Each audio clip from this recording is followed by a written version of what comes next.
सियालकोट से खबर शामिल करते हैं मोहम्मद यासिन वट्टू की रिपोर्ट के मुताबिक सियालकोट थाना हाजीपुरा पुलिस की शराब फरोशों के खिलाफ बड़ी कार्रवाई।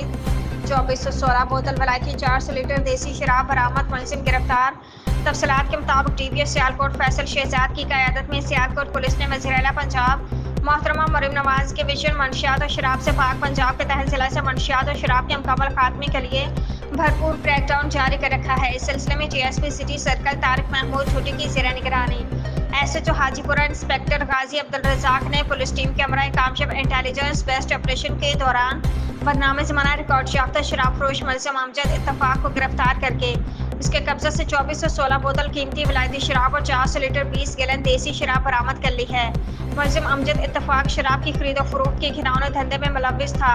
जो दीगर अजला से विलायती शराब लाकर मुकामी सतह पर देसी शराब तैयार करके शहर में इस जहर को फैला रहा था।